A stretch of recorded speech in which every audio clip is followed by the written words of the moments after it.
Well, good morning. Yes, it's me, Kenny Polcara, your host of the party, and today is Thursday, August 15th, 2024. And here are the things you need to know, besides the fact that it is another spectacular day. Look up between the water and the sky. The blues are just spectacular. In any event, here are the things you need to know to get your day started. Well, yesterday the CPI did not surprise, right? It's all systems go now as far as the markets are concerned and investors are concerned. Stocks rallied, bonds advanced as well. Oil came under some pressure yesterday, and gold suffered some profit taking after the big move up that it's had over the last couple of weeks. Retail sales are due out this morning at 8:30. And what are we having for dinner tonight? We're going to have the chicken pieces with hot sausage and sweet cherry peppers. All right, we're going to get to that in just a moment. Okay, so look, yesterday morning CPI comes in as expected. So there's really nothing to report here and nothing to change the course of what the Fed is now expected to do in September.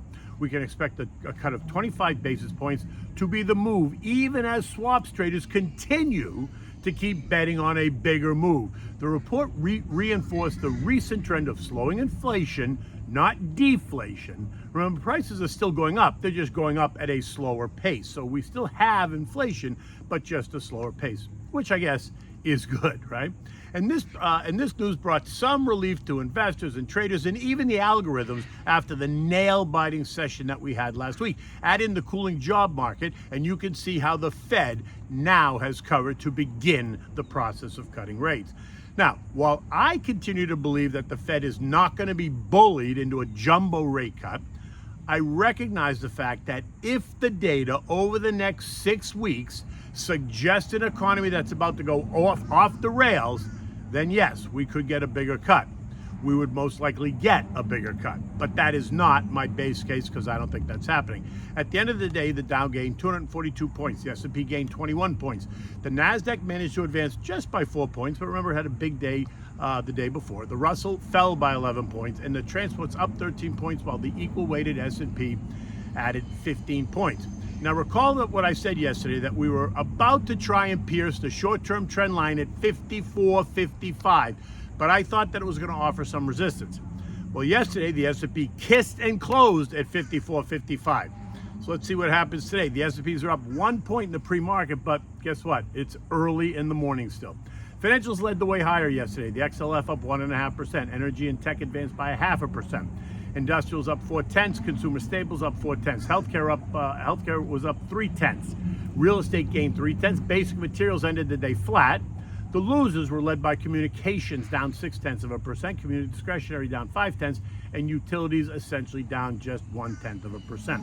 Bonds rallied. The TLT ETF rose by 0.6%, while the TLH rose by 0.4, and the aggregate, the Bloomberg Ag Index, gained 0.2%. Oil lost 1.5% yesterday to end the day at 76.98.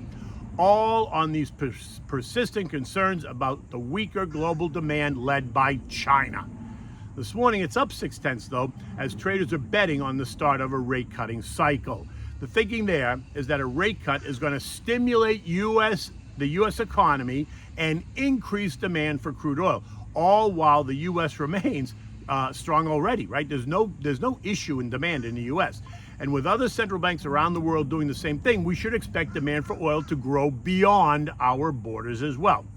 And the China story? Yeah, not so much. I don't believe anything that comes out of China. Let's just make that clear. I believe nothing, which is why I also don't allocate any of my money in my portfolio to Chinese stocks. It's not worth the risk, right? And beyond that, the rest of the developed world offers much more in terms of investment opportunities for my dollars. Gold traders took some profits yesterday after the recent surge higher, right? Gold is up nearly 5% in 2 weeks, which is a big move for gold, right? Yesterday, they sent it down $21 to end the day at $24.80 on the idea that the Fed is cutting rates only by 25 basis points rather than the hoped for 50 basis points. This morning, they're taking it back up $17 to trade at $24.97, leaving gold in the $24.30, $25.30 trading range. Eco data today includes Empire Manufacturing, initial and continuing jobless claims, industrial production, and capacity utilization. But the ones that everyone is waiting for is retail sales. They are expected to advance by 0.4% month over month, on that top line. Ex autos and gas are expected to advance by 0.2. A strong retail sales number should suggest that the consumer is doing just fine, while a weaker number should suggest a struggling consumer. But remember, prices are up double digits on the things that we need to live every day. So the consumer is forced to spend more money to buy the basic needs. So be careful how you interpret the number, right? You got to ask, is the consumer spending more because they have plenty of money, or are they spending more because everything just costs more? So they're actually buying less, right? This morning, U.S. futures are up again. Dow up 70, S&P's up just 1. NASDAQ up 20, and the Russell is down 6. Once again, we have a strong rebound rally this past week. The S&P up 6% since last week, but still 4% below the July high of 56.60. European markets are mixed. France is down 0.1%, while Italy is up 1%. There's nothing new to report to investors as they're waiting and they're interpreting the latest take on UK and US inflation prints. This morning, the UK reported on their second quarter GDP, and it expanded by 0.6%, in line with the expectations, so no surprise there. The S&P closed at 54.55, up 21 points, and as I said above, right at the trend line. The question now is, will it prove difficult to pierce or not? Walmart just reported, and they beat, and they raised their guidance. The stock is up 7% in the pre-market, and that can be interpreted two ways. One, good for them, or two, the consumer is exhausted and continues to trade down to Walmart to try and save money on everyday items, which I think is the case, right? From food to consumer staple needs. I think people are going to Walmart to try to save even more money. And that's fine, and that's the story for Walmart. Again, if we move up and through resistance at 54.55 and close above it, then that puts us in a position to challenge the July highs of 56.50, right? But I don't think that's going to happen. Remember, we're in this seasonally weak time of year, and I, like many, expect the markets to trade lower over the next couple of months and test those Monday lows at some point, right? Probably more towards October, towards the end of October.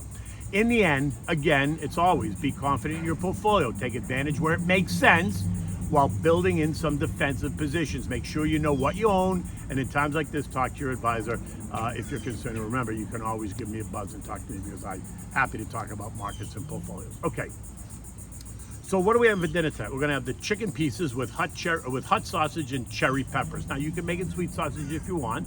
I use sweet sausage, but I'm giving you hot sausage because it's kind of spicy and exciting. So for this, you're going to need thighs and legs, bone in, skin on, salt and pepper, olive oil, hot Italian sausage, cherry peppers, garlic, white wine, chicken broth, marinated artichoke hearts, thin sliced potatoes, salt and pepper, and some flour. Total time to make this is 1 hour, start to finish, right? Preheat the oven at 375 degrees so that it's ready. Preheat the grill for cooking the sausages so it's ready. Now, season the chicken pieces with salt and pepper. Heat up the oil in the frying pan. When it's nice and hot, reduce the heat to medium-high, and then add the chicken pieces and brown them on all sides. Get them nice and golden crispy, right? Takes about 10 minutes. While this is cooking, place the sliced potatoes in a baking dish. Season those with salt and pepper. Add a splash of oil. Now remove the chicken from the frying pan when it's done and place it in the baking dish, and then put that whole thing in the oven and let it cook for about 30 minutes. Next, go out and cook the sausages on the grill. Careful, don't burn them. You want them just nice and well done, but not burnt. Probably takes you 10 minutes total. Remove them from the grill and let them rest for 3 or 4 minutes, and then just cut them into nice bite-sized pieces, right? In the meantime, you're going to add the chopped garlic to the same frying pan that you used for the chicken that still has the juices and the oil in it, along with those sliced cherry peppers. Saute them around. Now add the sausage and some white wine to that frying pan and let it reduce. Maybe it's going to be 5 minutes. Next, add the chicken broth and the artichoke hearts. Saute for another 5 to 8 minutes. In a separate bowl, you're going to whisk together some flour and milk, right? You can use water if you want, and add that to the frying pan and allow it to cook and thicken a bit. You want the sauce to be a little bit thicker, right? But you don't want it to be too thick. You can always add a bit of broth to thin it out if it gets too thick.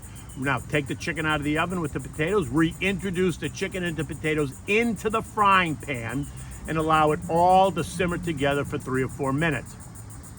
When it's done, you're going to take this and serve it on a large warmed platter, family style, and serve this with, you know, a nice big salad. You got your vegetables in there because you got potatoes in there, and you're going to have the salad to bring you some greens. In any event, the market's very exciting. The day is beautiful. Until tomorrow, take good care.